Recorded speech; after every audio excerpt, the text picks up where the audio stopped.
Well, una sa lahat, kami po'y naniniwala na hindi po kulang ang batas natin. Di na po kailangan dagdagan. Kung meron man kahinaan lamang dahil mahihina or tatangat-tangayan na tagapagpatupad ng batas ang pagsiservisyo sa tao, partikular kapag ikay public servant. Hinalal o di naman kaya in-appoint. Hindi po ako naniniwala, kulang. Kulang ang nagkukulang po yung tao. Yung batas, nandyan na po yan. Kaya, mga bagay po na parang naghihiring-hiring sa Senado man, sa Kongreso, I don't believe that. It's just a matter na iniimbestigahan nila saan ba nagkulang at makikita sa tao ang pagkukulang.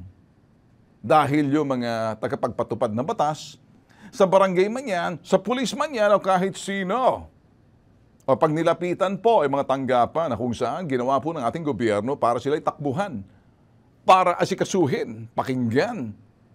Abay, kaya nga ho, public office is public trust at yung mga public servant kinakailangan, wag po silang tatanga-tanga. I'm sorry, I'm just using the right word. Yun hong neglect the reliction of duty. Yun pong yung negligence, kapabayaan or nagpabaya or talagang ewan natin, hindi siguro hindi po sila nararapat sa lugar na yan. Ano ba dapat? Dadagdagan po natin yung mga inactive legislation? Siguro sa kahinaan para yung parusa taasan. Ito ho. Una sa lahat mga boss, dito po sa Bitag, kami po ay magsasalita dahil alam po namin yung mga issues. Sanay po kami dyan for the last 21 years. Ang ginagawa po ng Bitag, specialty ho namin, ay kami po pinupuntahan ng mga tao. All public service na nauuwi po doon sa sinasabing field investigation and then building it all up na napapanood niyo po sa Bitag New Generation on to the next generation. Trabaho po yan dahil dinudulog po sa amin. Ngayon, nalalaman po natin yan dahil mismong biktima o pamilya ng biktima ang mga lumalapit po. So, dito po sa parting to, ako huy una sa lahat, pang-aabuso. Walang puwang sa ating lipunan ang sino man mapang-abuso, abusado. Kapag binigyan po natin sila ng puwang, baka tumindi ang pang-aabuso. Kapag binaliwala po natin, lalakas ang loob nila dahil po pwede pala. Ngayon, importante po, magising po tayo sa anumang uring mga kapabayaan, kung kaya't mga abuso, yung mga taong nandyan na dapat eksekasuhin, yung mga dapat bantayan dahil sila'y nandyan, inelect o di naman kaya in-appoint sa kanilang posisyon. So, ang pang-aabuso ay maraming mukha. Yung pananakit, pang-aabuso sa kapangyarihan, pang-abuso sa kapwa, pambabalahura. Eto ho'y pamamahiya, pangyuyurak sa karapatan, nino man. Iba naman po yung, ikaw ho yung nananakit. Ayun din po yan. Kasama rin po yan sa isang uri ng pang-aabuso. Pero yung panloloko, ibang uri po yan. So mga taong nasa likod yun po, lagi hong, pag may naabuso, laging may nang-aabuso. Kapag may naloloko, kasi meron pong manloloko. Kaya nga importante sa komunidad, gising po tayo. Kapag pulis po tayo, alam natin ang trabaho natin, nakakapag-responde. Kung barangay po tayo, una sa lahat, kapag nakita na sa barangay natin, alam na natin pag nilapitan tayo, huwag tayong tatanga-tanga. Halimbawa, mga boss, ito po yung mga naabuso pong mga katulong. Kami po sanay na po yan, 2008, 7, 2009, 10, 11, 12, hanggang kasalukuyan, itong taon nga lang, abusadong amo, ipinakulong po yung katulong. Pinagbintangan ng kanyang, nakatikim po ng 4 na taong pagkakulong, 4 na buwan ng pagkakulong. Pinarusahan talaga. Pinagbintangan, nakasabwat siya doon sa sinasabing dugo-dugo. Ngayon mga bossing, hindi pa po, marami po kami nakikita, pinaghubad dahil lamang sa 1,000. Mga bagay na hindi po dapat ginagawan, dapat makaabot sa barangay, parang mapagsabihan agad yung amo. Kasi sa barangay, meron po tayong violence against women and children. Kasama po yan ang mga karahasahan sa mga kababaihan, particular domestic helper o katulong. Kasama po yan. Alam niyo po ba? meron po mga katulong na talagang makikita nyo, katulong na amo, pag hindi ba may sira sa ulo, padudurain sa tasa, pareho sila, tapos lalagyan ng tubig, exchange, painumin. Bubunutan ng puputulan ng buhok, pakakain yung buhok. Saan ka nakikita ng ganon? Ipapaso ng plancha sa likod, pagkatapos ng kamay, pinapalo-palo. Ayan, nakikita niyo po yan. Ay, 2000, ito po yung mga ganitong klaseng palabas nakikita mo namin. Yung iba naman nakukulong dahil qualified theft. Pag-usapan po natin, ano ba talagang qualified theft, mga boss? Yan po'y kapag pinagtiwalaan mo yung sinasabing, ito po'y pagkuha ng mga pera o mga bagay na walang pahintulot. Pero yung mga circumstansya na kapareho po nito, ito ho'y abuse of confidence, grave abuse of trust, nakukuha doon yan. Grave abuse of trust, the theft involving property within the value that exceeds certain threshold. Ibig sabihin, yan po sa batas po natin. Okay, yung pagkukuha ho ng ito ho'y pag-aari na anumang bagay, property, particular pera o alahas na walang pahintulot. Ito po'y sinasabi po natin mga circumstansya na kung minsan ito'y pag-aabuso ng kumpiyansa ng isang inaakusahan. Pero pagdating po sa katulong, pagdating sa kasambahay, pagkakatiwala mo ba yung malaking amount na pera? Dito po tayo, sentrohin po natin dito, tapos magiging qualified theft. Ang mga katulong kasi kung minsan gagamit po ng mga amo po yan para abusuduhin po sila kung ano-anong pinagagawa sa kanila kasi wala po silang pampiyansa. Ang dami pong beses na nakikita po namin dito. Yung pandemic, after pandemic, before pandemic, nandyan po yan. So, importante po rito, signa na maigi, repasuhin ang batas na yan na pagdating sa katulong, hindi mo naman pinagkakatiwala mga alahas. Alam niyan, pero parting dito, patunayan po muna natin, mag-iimbestiga yung pulis. Puntahan. Kapag sinabi mo, ninakaw ang alahas ko, Rolex at mga, dapat patunayan ng taong nanakaw yung alahas niya sa pamamagitan ng pagtawag ng pulis at the same time, pakita ng mga resibo, saan mo biniling alahas mo? Yung bang et cetera na nagkakahalaga, sinong testigo mo? Kasi kung ipapatong mo lang sa katulong, pag ang pulis naman hindi nag-iimbestiga, sanay diretso sa presinto, sabay kulong, ano mangyayari doon? Tapos ang taas-taas sasabihin, kalahating ₱1,000,000, 700,000, kung tutuusin, sus Mariosep, wala pa 50 pesos. Nakita na po namin sa mga probinsya, mapang-abuso po yung mga amo na hindi naman po mayaman. Kung titingnan mo, ang sweldo ng katulong niya, kasambahay niya, mababa, tapos kung abusuhin, parang akala mo alipin. Ngayon, balik po tayo rito. Kaya po tayo nagsasalita ng ganito dahil alam ko po, hindi po kulang ang batas po natin. Bisitahin yung mga batas na mahihina, partikular, kontra sa katulong na ginigipit yung mga kasambahay po natin. Pero kung ako'y maniniwala po ako rito, yung Republic Act 1036-1 or 2012 Kasambahay Law, either useless yung batas na yan. Bakit? Hindi naman pinatutupad ng mga nagpapatupad ng batas na yan sa barangay hanggang sa pulis. Bakit? Ay, sos Mariosep, pag sa pulis pa lang, sa barangay pa lang nagkamali na, dere-derecho na yan. Wala nang pakialam ng labor dyan, wala nang pakialam DSWD, epekto na lang sila. Dahil ang dahilan, yung stupid na nagpapatupad ng dapat nakabasado yan sa barangay pa lang at sa mga pulis. O ngayon, boss, bakit po tayo mariing ng ganito? Ang dami po namin nakikita, kaya ganito po kami ngayon dito. Kami po'y pambansang sumbungan. Hindi ba basta-basta nagsasabi ng pambansa? Luzon, Visayas at Mindanao, pinupuntahan po namin eh. Ito po ang gusto namin pakita sa inyo.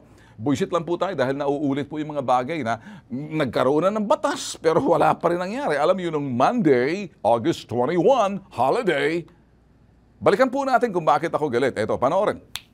Mga bossing, simula po yung 2008, 10, 9, and 10, iba't ibang kaso po ng pang-aabuso ang inilalapit po sa atin, ang mga naabusong lumapit po sa bitag noon, mga kasambahay na inabuso. Ayan po, nakikita ang file video noon. Pinalansya yung likod, pinakain ang kanyang buhok, pinaso ang kamay. Sus Mariosep, umabot na po sa Senado noon yung pong mga panlulupit ng ibang mga amo na hindi naman mayayaman, katamtaman lang kung umasta, akala mo sila nagmamayari ng mga katulong, bastos. In fact, If I remember, in 2012, si Senator Jingo Estrada, nagsulong pong investigasyon hinggil po sa pangtotorture ng mga amo. Siya po. Ngayon babalik uli sa Senado. May bibida uli. Laging Senadong takbuhan. Kaya naman, tuloy, karamihan sa mga senador, puro pa epal na lang. Sorry ha. Sorry. But, bakit?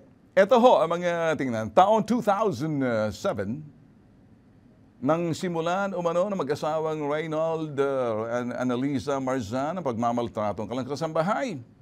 Ayan po. Kapatid po niyan, yung na-operate po namin, siguro may problema.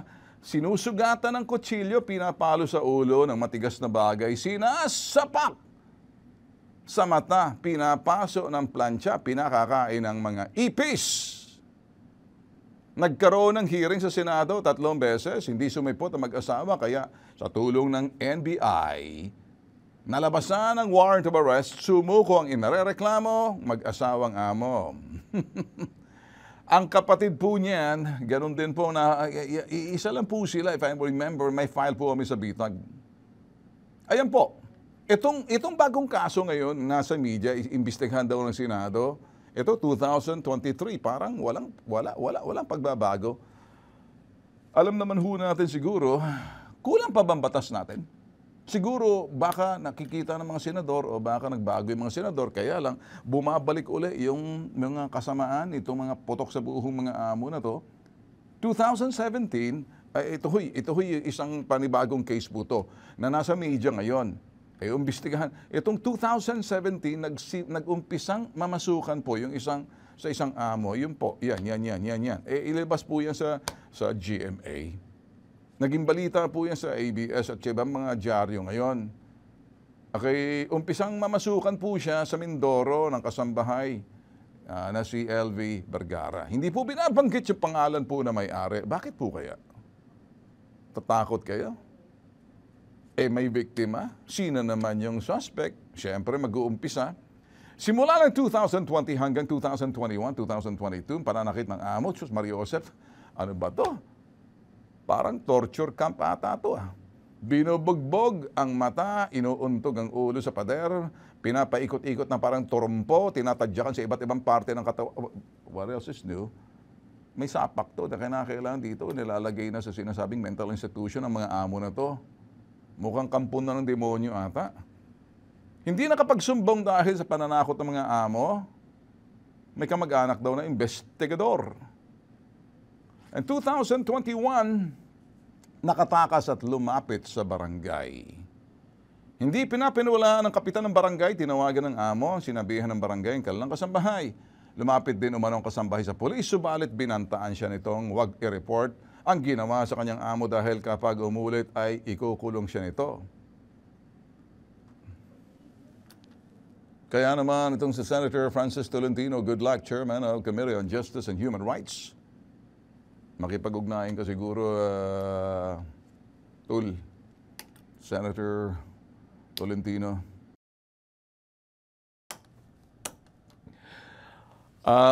Usual, pag nasa Senado na, grandstanding na, hindi ba? Epal-epal na sila. Sorry. Kaya po ako nagsasalita ng ganito, ang author po ng Kasambahay Law, si Jinggoy. Ayan, galit na galit siya. Kung iyong babalikan, Jinggoy, pumunta ako, bumisita ako sa Senado at time na maghihiring kayo doon sa binulag yung katulong na pinatawag ninyo na hindi sumipot, pero dahil may warrant of arrest sa NBI, kaya napilitan pumunta sa Senado kasi may warrant na sila at pinaimbestigahan further. Nandoon ako sa Senado, sumilip ako na ako'y nasa Channel 5 pa before. Now, pinatatawag mo, the same formula. Ibig sabihin, Jinggoy, inaantay ka na, maglabas ka muna ng warrant of arrest. Sabagay, nasa hukuman na ngayon to. Para sa atin kasi, pinag-uusapan natin dito, hindi na yung merito sa hukuman kung anong nangyayari kasi may depensa na po sila na nasampa na raw. Ganun ang nangyayari para matagalan kasi nasampa agad. Pero kung talagay sa umpisa pa lang, etong barangay na to si Jimmy Patal, ito yung barangay chairman na Mamburao. Ayan po ang itsura nito. Sabi niya po, nakita niya yung employer, bago mangyari dito, itong si Nanay LV nadatnan niya sa barangay, talagang nakakaawa raw. Naawa ka lang. Ano ngayon? Tapos sinabihan niya ang tanod ko, ang babae na linisin, palitan ng damit dahil di ko po kilala siya. Akala ko naligaw na taong grasa. Ano bang ibig sabihin yan? Hindi ka ba nagtatanong? O talagang wala kang kokote? O baka kokote mo nandun sa talampakan mo? Sinabi ko pa, ito yung sinasabi niya, sinabi ko pa linisin siya, dumating po yung amo na si Mr. Ruiz. Binanggit niya po, anong ginawa? Ngayon, kaya boss, ako, doon pa lang, kung talagang marunong ka mag-imbestiga at kailang naintindihan mo sa balwarte mo yan, taong grasa. Bakit? Marami bang taong grasa dyan sa Mamburao, Mindoro? Kundi ba naman tapos tatakbo ka pa, paging barangay chairman uli? Di ka nga sandali, pitikin ko yung gagballs mo dyan Niloloko mo kami Tapos gusto mong tumakbo ngayon, sikat ka, si Mario Joseph. Kaya pinaglaruan ka ng mga mga senador doon. Naging laruan kanila. Ngayon, para sa akin mga boss, kung talagang ginagawa ng barangay na tama, sa umpisa pa lang at nakikita nila yung telltale signs na mga taong inabuso. Iba po yung inabuso, iba po yung taong grasa. Sa Manila po yan, maraming dito. Wala po masyado dyan sa Mamburao, Mindoro. Niloloko mo naman kami. So malalaman mo, dahil maliit lang yung lugar ninyo, alam nyo, chismis dyan, abot agad. Ang daming marites sa lugar ninyo hindi mo kilalang amo mo? Yung amo o yung amo niyan, hindi mo kilala? Kilala mo, may tindahan, hindi ba? Sundutin ko yung ngalang-alam mo, niloloko mo pa. Ang mga senador, lokohin mo. Pagdating kay Bitag, hindi mo kami maloloko, mabibitag at mabibitag. Pinakikinggan ko lang mga sagot mo. Gusto ko sipain yung TV. Bakit? Halatang pinaglalaruan ng senador. Kaya pinaglaruan din siya ng mga senador. Bakit? Di tuloy, entertainment value. Parang tuloy sa halip na tingnan, ano bang ginawa nitong kalupitan? Ano bang klaseng utak meron yung may aamo nito? Napunta sa kanya, ginawa siyang bagsakan. Kasi kung ginawa lang nito ng tama, yung trabaho na sa barangay, at nag-imbestiga agad at pinasilip dahil kilala mo ni Mang Amo, katulong yan ng amo, nakilala mo yung amo na may tindahan pero wala kang ginawa. May pagkukulang na. Kung sa barangay, nag-imbestiga sa tanod, meron naman kayong vow CD dyan sa barangay. Hindi ba? Nakita nyo agad. Siguro dahil sasabihin lang na amo, huwag pansinin yan, baka ganito, ganyan, ganyan. So pag nagkakilala kasi, normally, kawawang-kawawa talaga mga katulong. Ako po ay magsasabi sa inyo rito, repasuhin po yung sinasabing mga batas na ito ho yung batas na i-revisit, partikular yung mga salitang qualified theft. Ako dito, kasi karamihan po na kumbaga, sasampahan nila ng kaso, qualified theft. Ang laki-laki na para maakala mo, pinagkatiwalaan mo parang accountant or akala mo yung lumoko qualified theft o empleyado holding a key position sa loob ng tanggapan. Pero pagkasambahay, tapos, hindi mo pinagkatiwala naman yung malalaking pera mo. Wala naman sigurong tanga na amo yung mga pera na mga 100,000, kalahating milyon, o alahas, ilalagay mo lang dyan sa gilid-gilid, itatapon mo. Kung talagang may kantidad yung alahas mo, tago mo sa sinasabing kahadayero. Kung ang totoo, pero pag yung sinasabi mong alahas mo, lubog lang, tapos sasabihin mo, halika nga sandali, pinagsasampal ko yung mga mukha ni isa lang ang sistema ng pang-aabuso. Laging inaabuso yung mga taong maliliit na kapareho niyan, mga kasambahay. Nakakatikim po sila ng torture, kastigo, mga pinatitikim po, ginagamit yung batas, yung kahinaan ng batas.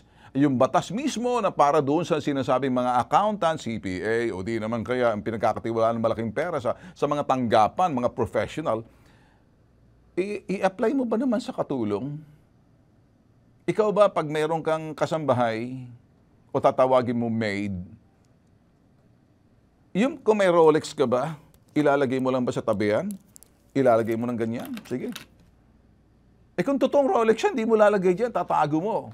Ngayon, kung totoong alahas yan, hindi mo ilalantad kung saan-saan. Kung totoong may perang kakalahating milyon, hindi mo ilagay lang dyan sa gilid. Ganun po lagi, kaya kinuha ng katulong. Can you imagine, maniniwala po kayo? Nakakabuisit niyo ba? Kaya dito po sa ginagawang hindi po ginawa ng tama ang barangay. Kaya yung lukulukong barangay, hindi ko na pangalanan, pag yan pakita yan. Pangit yun eh. Pangit yung magpapakita, hindi yung mukha ng tao. Baka kasi, hindi natin, pangit yung sistema. Yung mga otoridad sa database, lahat ng mga barangay dapat, pag may katulong sa inyong lugar, nirerehistro. Irehistro lahat ng mga kasambahay. Kung sino mga amo niyan, kapag minalipitan niyo na, niloko niyo yan, right away, madali ma-monitor yung sinasabing pang-aabuso. Para yung mga amo, hindi mga abuso, hindi kasi pwede silang tumakbo. At ang barangay unang puntahan. Hindi naman po lahat na kung minsan, pag malayong lugar ka, maswerte po kami dahil yung po mga kamag-anak ng kasambahay nagsusumbong, kaya namin nalalaman, kaya nare-rescue po namin. O lahat po dyan sa barangay muna and then sa police. Tsaka bababa doon sa sinasabing labor, etc., DILG, hindi na kailangan dyan kasi kumbaga dito yung dahilan ng problema. Doon tayo sa dahilan ng problema. Ayusin natin dahilan ng problema. Kaya hindi ako naniniwala, kulang pa ang batas. Kulang-kulang yung mga nagpapatupad. Kulang-kulang yung dapat na sabihin. Ito yung batas na nararaan, patulungan natin to. Kulang sa kaalaman, pagkatapos nilagay mo dyan, public servant ka. Public servant, public office is public trust. Ganun kasimple.